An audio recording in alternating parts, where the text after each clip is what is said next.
कहीं कोई खबर नहीं, सब ठंडा। इससे तो अच्छा है अखबार वाले पूरा कागज निकालते, छपाई का खर्चा तो बच जाता। क्यों? इश्तिहारों में भी कुछ नहीं? तुम्हारे हिसाब से तो दुनिया भर की बेहतरीन खबरें इश्तिहारों में ठूसी रहती है। इश्तिहार भी सब ठंडे। एक आदमी विधवा से शादी करना चाहता है, अब कुंवारी को छोड़कर विधवा से शादी करने की क्यों ठानी, ये बात मेरी समझ में नहीं आई। जरूर कोई बुरी नियत होगी। क्यों बुरी नियत है? ये काम तो कोई निस्वार्थ समाज सेवक ही कर सकता है। और कोई खबर? एक बीमा कंपनी ने बड़े बड़े हरफों में इश्तिहार दिया है कि वो पति पत्नी का एक ही बीमा करेगा, और इस जोड़े में कोई भी किसी को कैसे भी इस दुनिया से टिकट कटवा दे तो दूसरे को बीमे की सारी रकम मिलेगी। ये भी कोई बात हुई? इन बीमा कंपनियों ने तो जीना मुश्किल कर दिया। क्यों? इसमें भी कोई बुरी नियत छुपी हुई है?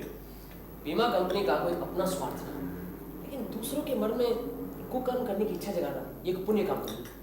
औरतों के मन में ऐसे पाप करने की इच्छा कभी नहीं आ सकती। ये तो सिर्फ मर्दों का ही काम है। अच्छा, रुको रुको, सुनो कोई ऊपर आ रहा है, लेकिन इतनी तेजी से क्यों? पुटीराम, जरा दरवाजा खोलना।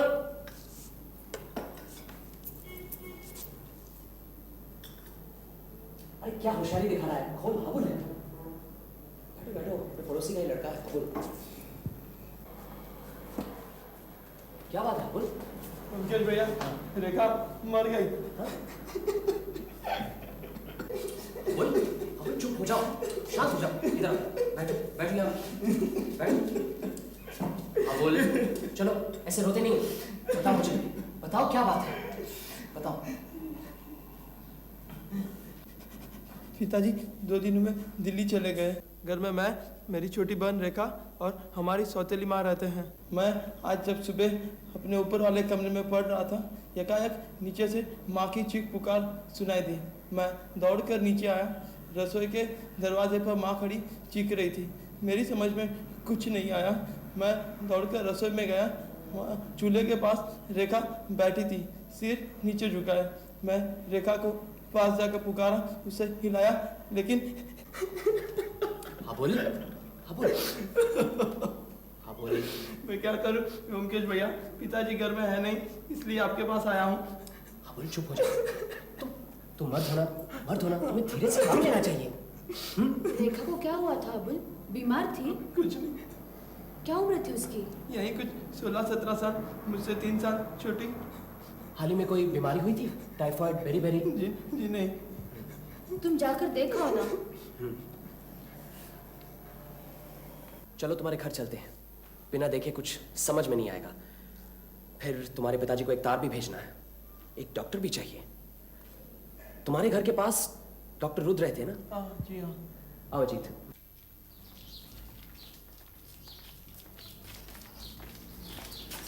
माँ, तुम यहाँ काम करते हो? जी। सामने वाले मकान में डॉक्टर रुद्र रहते हैं, उन्हें जाकर जरा बुला लो। जी। रसोई घर कहाँ है? इस तरफ। चलो।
दियसलाई जलाकर चूल्हा जलाते वक्त यकायक मृत्यु हुई है।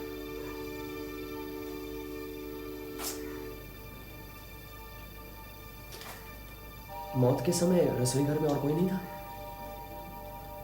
देखो, लगता है शायद डॉक्टर रुद्र आए। क्यों, क्या लगता है? क्या हुआ? मर गई? आप भी देख लीजिए। ये कौन है? पड़ोसी। देव कुमार बाबू की यही बेटी है? जी हाँ। इसका नाम रेखा है? जी। क्या हुआ था इसे? बिल्कुल ठीक थी, यकायक।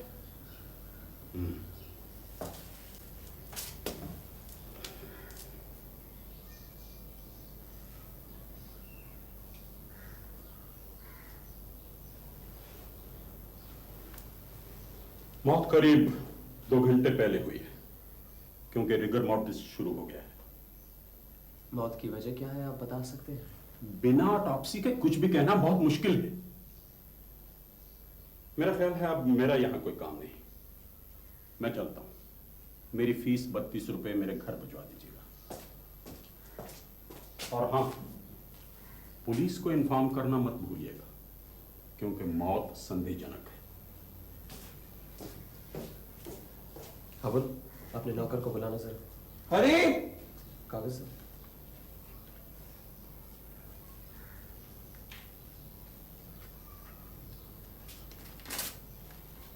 थाने में दरोगा बाबू है, ये उनको दे देना। अच्छा। अबुल, लाश जैसी है वैसे ही पड़ी रहने देना। पुलिस आएगी, क्या करना है वही करेगी। चलो रेखा का कमरा देखते हैं।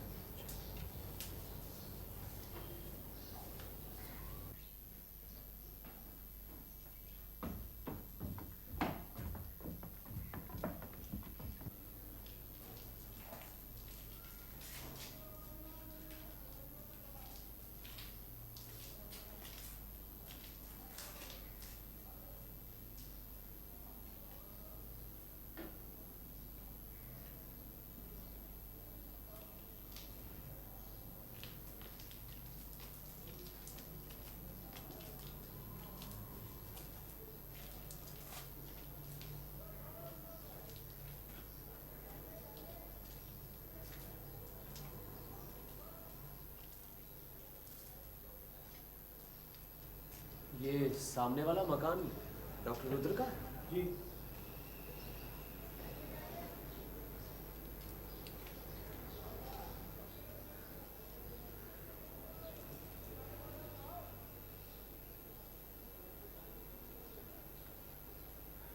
अबुल, ये चिट्ठी तुम्हारी बहन की लगती है, जरा पढ़कर देखना तो क्या लिखा है।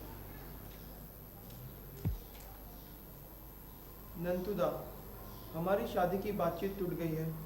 तुम्हारे पिताजी 10,000 दहेज मांग रहे हैं। पिताजी इतना रुपया नहीं दे सकते। मैं किसी और से शादी नहीं कर सकती, यह तुम्हें मालूम है। लेकिन इस घर में मैं और नहीं रह सकती। तुम्हारे पिता के डॉक्टर खाने में कई तरह के जहर होंगे। तुम मुझे कोई जहर ला कर दो न भी दोगे तो मैं किसी भी उपाय से मरूंगी। मैं और जीना नहीं चाहती। रेखा, मुझे मालूम था यही होगा। रेखा, आत्महत्या करें। ये नंतू कौन है? नंदू डॉक्टर रुद्र का लड़का है। रेखा के साथ उसकी शादी की बातचीत चल रही थी। उसके बाप ने 10,000 दहेज मांग कर रेखा की जिंदगी बर्बाद कर दी। इधर यहाँ बैठो, बैठो इधर, बैठो बैठो। जो होना था सो हो गया। मेरी बहन के अलावा मेरा कोई नहीं है। माँ नहीं है, पिताजी को अपने काम से फुर्सत नहीं है। परेशान मत हो, अभी पुलिस आ जाएगी, उससे पहले तुम्हारे माँ से बातचीत करनी है। आ जाओ, चलो उठ।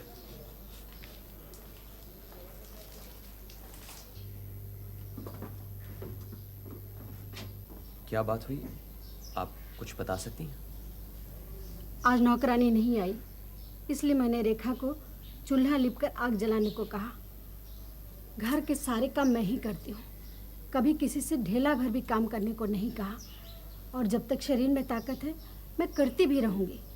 लेकिन 100 काम है, अकेली जान करे भी तो कैसे। इसलिए मैंने रेखा को चूल्हा जलाने को भेजकर अपने कमरे की सफाई में लग गई। नीचे रसोई में क्या हो रहा है मैंने कुछ नहीं देखा। नहा धोकर कपड़े बदल पूजा करने के बाद जब मैं रसोई में पहुंची तो देखा रेखा मरी पड़ी है। मैं तो इस घर के किसी 7-5 में नहीं रहती हूँ, लेकिन वो तो मेरे भाग्य ही फूटे हैं कि सारे झमेले मुझे ही झेलने पड़ते हैं। अब ये जो हुआ है मुझे मालूम है सब लोग इसके लिए मुझे ही दोषी ठहराएंगे। वो यहाँ नहीं है, वो यहाँ आकर क्या तूफान खड़ा करेंगे मैं सोच भी नहीं सकती। मैं तो वैसे भी उन्हें फूटी आंखों नहीं भाती हूँ। मेरे मरने के बाद ही उन्हें शांति मिलेगी, मुझे मालूम है। आज सुबह आपकी रेखा से कुछ कड़वी बातें हुई थी? कड़वी बातें कहूँ? ऐसे घर की नहीं हूँ मैं। वो तो मेरे नसीब ही फूटे हैं कि जब से इस घर में आई सौत के लड़के लड़की के साथ गुजर कर रही हूँ। कभी कोई कह के तो देखे कि मैंने जुबान से कभी कोई कड़वी बात कही हो। आज सुबह जब मैंने रेखा को चूल्हा जलाने के लिए भेजा तो उसने रसोई से वापस आकर कहा माचिस नहीं मिल रही है, और सीधे ठाकुर जी के पास जाकर पूजा की माचिस उठा ली। तब मैंने कहा इतनी बड़ी हो गई अक्ल भी नहीं है, बासी कपड़ों में चली आई और सीधे ठाकुर जी को भी छू लिया। अरे माचिस की जरूरत थी तो दुकान से मंगवा लिया होता। बस इतना ही तो कहा था, कसम से कहती हूँ। और अगर ये भी कसूर है तो गलती मानती हूँ। कसूर की कोई बात नहीं है, लेकिन रेखा आपके कमरे में माचिस लेने क्यों गई? क्या माचिस हमेशा आपके कमरे में रहती है?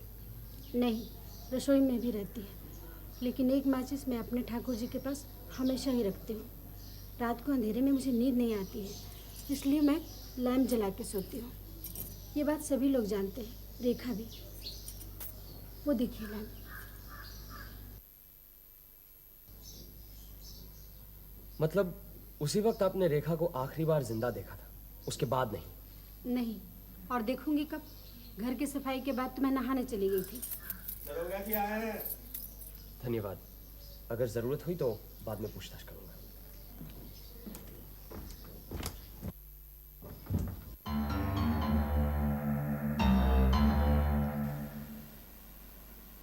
देखो देखो, अखिल भारतीय साइंस कांग्रेस में हमारे हाबुल और रेखा के पिताजी प्रोफेसर देव कुमार सरकार ने एक लंबी स्पीच दी। क्या कहते हो? कहा है भारतीय वैज्ञानिकों की विज्ञान से रुचि नहीं है, ये धारणा बिल्कुल गलत है। इसका ज्वलंत उदाहरण है हमारा प्राचीन भारत। विज्ञान का बीज मंत्र भारत में ही हुआ है, लेकिन वर्तमान में हमारी दशा सोचनीय है। फिर भी सारी असुविधाओं के बावजूद हम अपनी छोटी लेबोरेटरीज में जो कुछ चमत्कार कर रहे हैं उसे प्रोत्साहन, आर्थिक सहायता और सहानुभूति चाहिए। फिर हम भी दिखा सकते हैं कि भारतीय वैज्ञानिक विश्व के अन्य वैज्ञानिकों से कहीं भी कम नहीं है। आर्थिक सहायता क्यों, क्या हुआ? ये हाबुल दिखने में तो बुद्धिमान लगता है, लेकिन इसके पिता वैज्ञानिक होकर भिखारियों की तरह ये रोने धोने का भाषण क्यों दे रहे हैं? क्यों, इस भाषण से क्या वो बुद्धिमान नहीं लगते? ऐसी बात नहीं है, लेकिन फिर से शादी करना कोई बुद्धिमानी का परिचय तो नहीं। कब मिले थे तुमसे? 1-2 बार देखा है उन्हें, तार पहुंच गया होगा। आज आ जाना चाहिए उन्हें।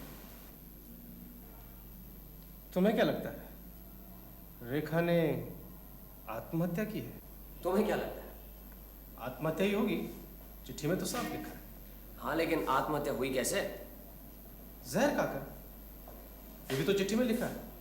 अरे इस चिट्ठी में लिखा जरूर है, लेकिन चिट्ठी जहां पहुंचनी थी वहां पहुंची नहीं, लिखने वाले के तकिए के नीचे रह गई।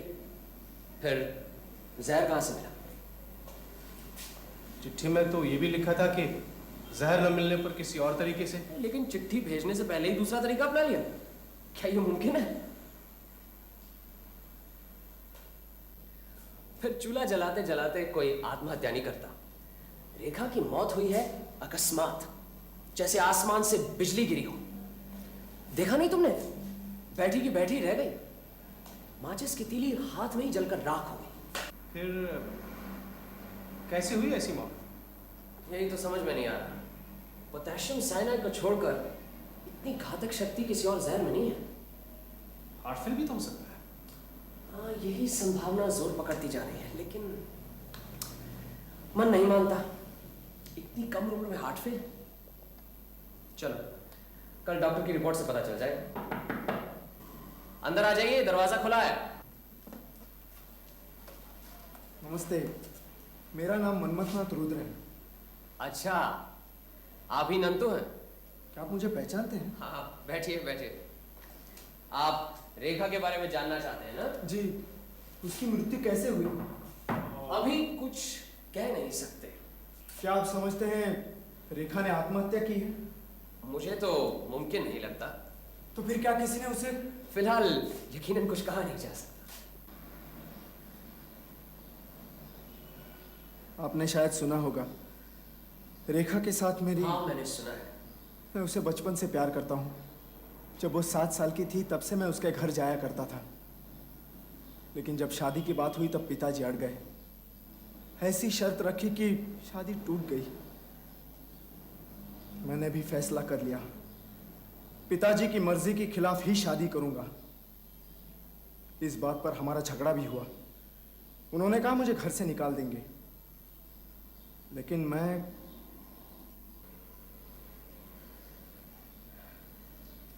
पिताजी से आपका झगड़ा कब हुआ? परसों दोपहर को। पर मैंने साफ कह दिया कि रेखा के अलावा मैं किसी और से शादी नहीं करूंगा। आपके पिताजी इस शादी के खिलाफ क्यों थे? वो चाहते थे मेरी बड़े खानदान में शादी हो, जहां से उन्हें काफी रुपया मिले। लेकिन ऐसा क्यों हुआ बमकेश बाबू? रेखा को मारकर किसी को क्या फायदा?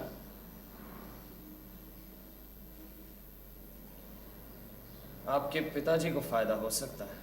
पिताजी? नहीं नहीं, ये आप क्या कह रहे हैं?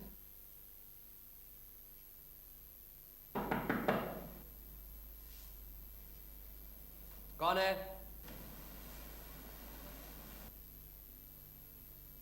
नमस्कार प्रोफेसर देव कुमार, तार मिल गया आपको?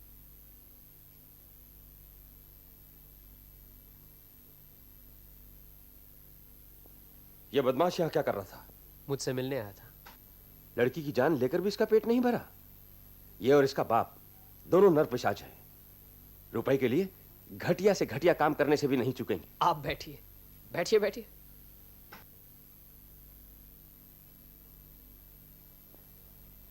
हाबुल ने आपके बारे में सब बताया मुझे।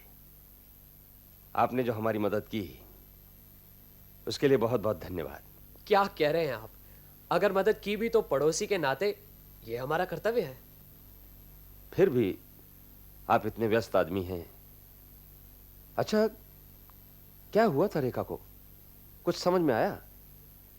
घर पर कोई ठीक से बता नहीं पा रहा।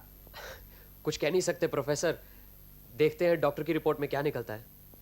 अगर मेरे पास रुपया होता तो इस केस की छानबीन का भार मैं आपको सौंपता, लेकिन क्या करूं, मेरे पास इतना रुपया है ही नहीं। ये आप क्या कह रहे हैं?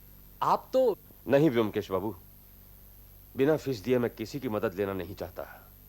पुलिस पहले ही तहकीकात कर रही है, जो भी करना होगा वही करेगी। और फिर तहकीकात से क्या होगा? मेरी बेटी तो मुझे वापस नहीं मिलेगी। धन्यवाद व्योमकेश बाबू, मैं चलता हूं।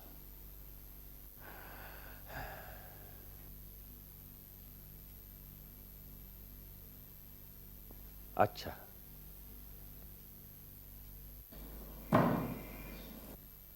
चलो, एक शंका का समाधान तो हुआ। मेरा ख्याल था प्रोफेसर अपनी पहली पत्नी के बच्चों से प्यार नहीं करते, लेकिन कम से कम अपनी बेटी से तो बहुत प्यार करते हैं। अरे, ये सिगार यहीं भूल गए? भुलक्कड़ मिजाज के है बेचारे। डॉक्टर रुद्र पर बहुत बिगड़े हुए थे। कल इंस्पेक्टर बिरेन से मिलना है। आइए ब्योमकेश बाबू, मैं आपका इंतजार कर रहा था। डॉक्टर की रिपोर्ट आ गई है। बार बार मुआयना करके भी मौत की वजह का मालूम नहीं चल सका। शरीर में कहीं कोई चोट का निशान भी नहीं है, पेट में जहर भी नहीं मिला, हार्ट भी नॉर्मल और हेल्दी है। यकायक स्नायु मंडली के अपने काम बंद कर देने की वजह से यह मौत हुई है।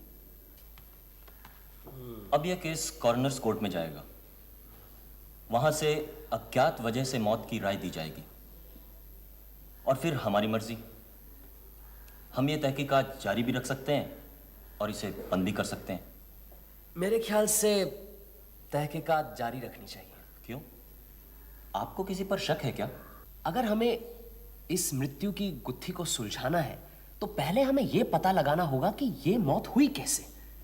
जब तक कि हमें इसका पता नहीं लगेगा, इस पर या उस पर शक करने से कोई फायदा नहीं है। लेकिन डॉक्टर की रिपोर्ट से जब कुछ पता ही नहीं लगता तो डॉक्टर ने तो सिर्फ रेखा की लाश का मुआयना किया है, लेकिन लाश के अलावा हम और भी बहुत कुछ जान सकते हैं। और अगर डॉक्टर को किसी चीज के बारे में पता नहीं लगता, वो हम भी नहीं जान पाएंगे। ऐसी तो कोई बात नहीं। ये बात तो है। कल प्रोफेसर देवकुमार आए थे मेरे पास। उन्होंने मुझे इस केस से छुट्टी दे दी है। मतलब ये कि बिना फीस दिए वो किसी की मदद नहीं लेना चाहते, और फीस देने लायक उनके पास पैसे हैं नहीं। क्यों नहीं है? उन्हें अच्छी खासी तनख्वाह मिलती है, कॉलेज में प्रोफेसर है, 800-900 रुपए तो मिलती ही होगी। शायद ज्यादा ही होगी। फिर आपकी मदद क्यों नहीं ले रहे? किसी को आड़ में रखने की कोशिश तो नहीं कर रहा है? हाँ, ये हो सकता है। किसको आड़ में रखेंगे? अपनी पत्नी को या अपने लड़के को? प्रोफेसर ने आपको छुट्टी दे दी होगी, लेकिन अगर जरूरत पड़ी तो मैं आप ही के पास आऊंगा। जी जरूर, मैं पूरी मदद करूंगा आपकी। और फिर मेरा तो इस केस से संबंध हाबुल की वजह से है। Very good. मैं आपके पास परसों सुबह आऊंगा। बिल्कुल। चाय वाय तो पिलाएंगे ना? जी जरूर, मैं आपका इंतजार करूंगा 9 बजे। अच्छा। ब्योमकेश बाबू कहाँ हैं? अंदर है, आप बैठिए, मैं बुला लाता हूँ।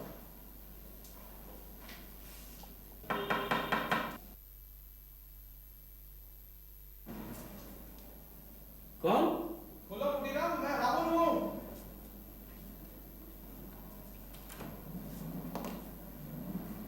अरे नमस्ते दरोगा बाबू।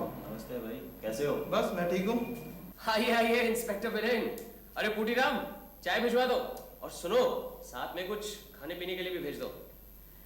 हाँ बोल, घर पे सब ठीक ठाक तो है ना? सब ठीक है। पिताजी आज पटना जा रहे हैं। अच्छा। वहाँ यूनिवर्सिटी में लेक्चर देना है। अरे रुको तो सही, बैठो ना। नहीं ब्योमकेश बाबू, मैं तो बस यही बताने आया था। पिताजी से कुछ कहना है? नहीं कुछ नहीं, जाने दो उन्हें। काम में लगे रहेंगे तो जरा जी बहल जाएगा। उन पर क्या गुजर रही है मैं समझ सकता हूँ। चाय तो पीते जाओ। बस, नमस्ते। अच्छा भाई। और बताइए इंस्पेक्टर, डॉक्टर रुद्र से मिले? हाँ मिला। पूरा माया का लोभी और निष्ठुर डॉक्टर है। सुना है पैसों की वजह से उसके 2-3 मरीज बिना इलाज के ही मर गए। रेखा के साथ उसके लड़के की शादी की बात थी। शादी तोड़ने के इरादे से उसने 10,000 रुपये मांगे। उसे मालूम था कि प्रोफेसर इतनी बड़ी रकम तो जुटा नहीं पाएगा, और शादी टूट गई। रेखा की मौत के बाद वो लड़का अपने बाप से लड़कर घर छोड़कर चला गया। वो अब भी यही समझता है कि रेखा की मौत की वजह उसका बाप ही है। लेकिन मेरे ख्याल से इस मामले में डॉक्टर रुद्र पर कोई आरोप नहीं लगाया जा सकता। शायद आपका कहना ठीक ही है। लीजिए, चाय आ गई। अरे अजीत,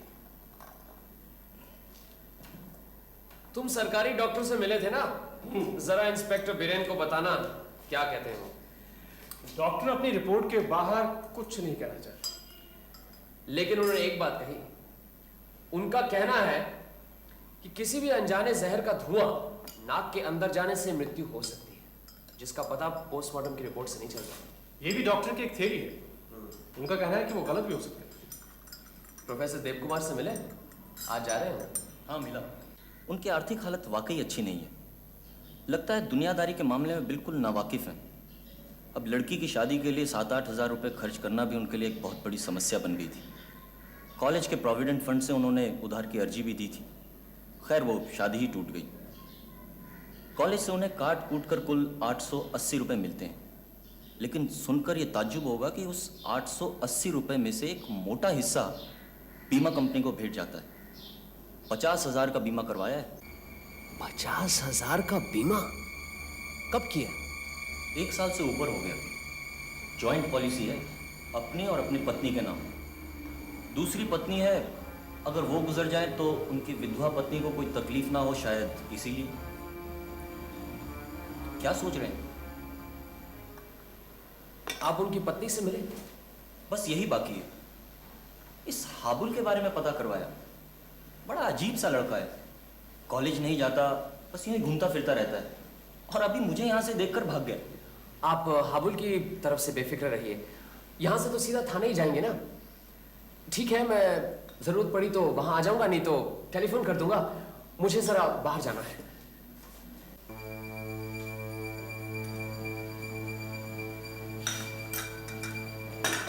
मैं भी चलता हूँ। ठीक है।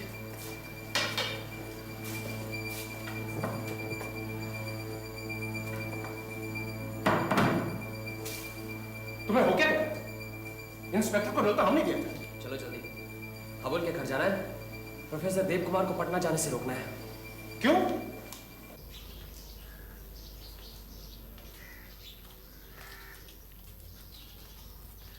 प्रोफेसर देव कुमार, प्रोफेसर देव कुमार है? क्या हुआ?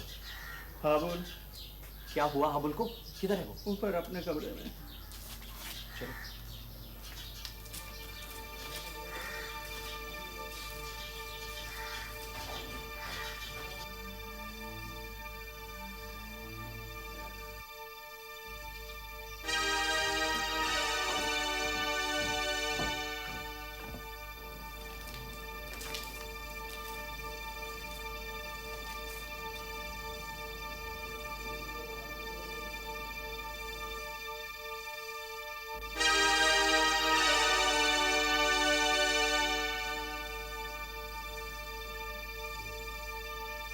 बिल्कुल इसी तरह रेखा की मौत हुई थी। उफ, किस्मत की मार देखो। बुरा करने वाले का यही हाल होता है।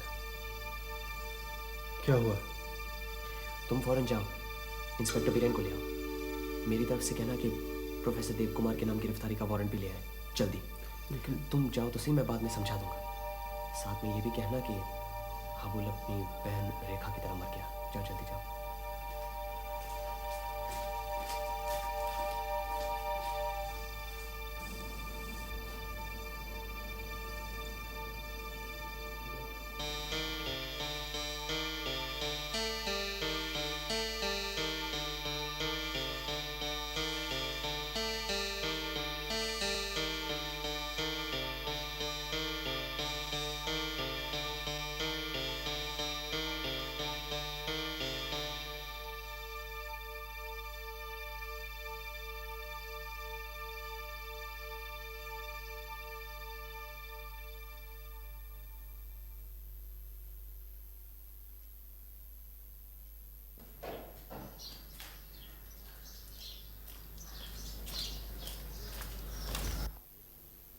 हुआ क्या था?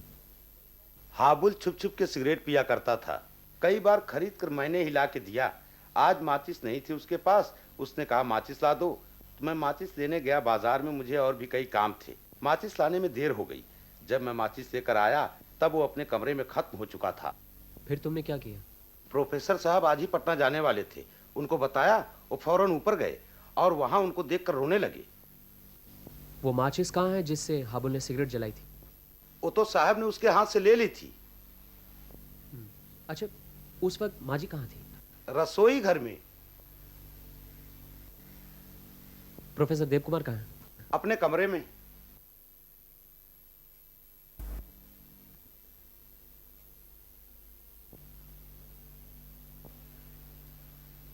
क्या हुआ? वारंट लाए? जी हाँ।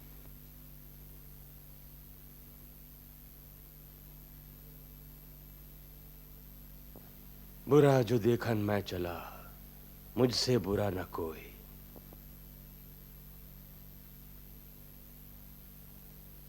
प्रोफेसर देव कुमार, आपके नाम वारंट है।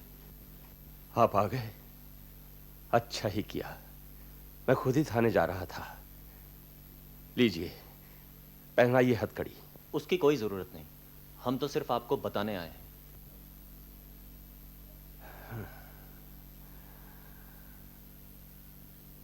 डेस्टिनी, तकदीर। नहीं तो हाबुल भी क्यों उसी माचिस की डिबिया से तीली निकाल ले गया? क्या सोचा था, क्या हो गया? सोचा था रेखा की धूमधाम से शादी करूंगा, हाबुल को विदेश पढ़ने भेजूंगा, अपने लिए अप टू डेट लेबोरेटरी बनाऊंगा। देव कुमार बाबू, मुझे आपकी माचिस चाहिए। डरिएगा नहीं, मैं आत्महत्या नहीं करूंगा। अपने लड़के को मारा, लड़की को मारा, अब मैं खूनी आसामी की तरह फांसी के तख्ते पर लटकना चाहता हूं। माचिस की डिबिया मुझे दीजिए। इसमें केवल 5 तीलियां हैं, लेकिन सावधान, एक एक तीली मृत्युवान जैसी है, जलते ही फौरन मौत, जैसे मेरे दोनों बच्चों की हो गई।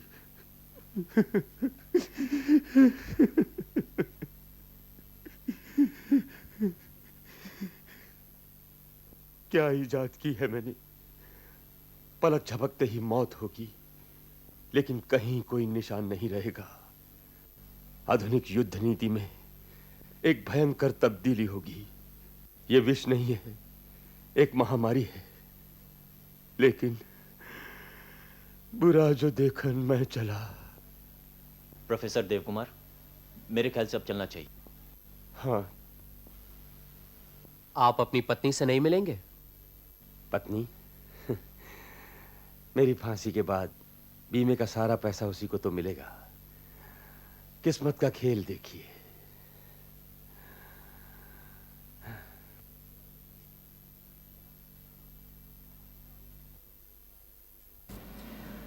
अंग्रेजी में एक फिक्रा है, vengeance coming home to roost.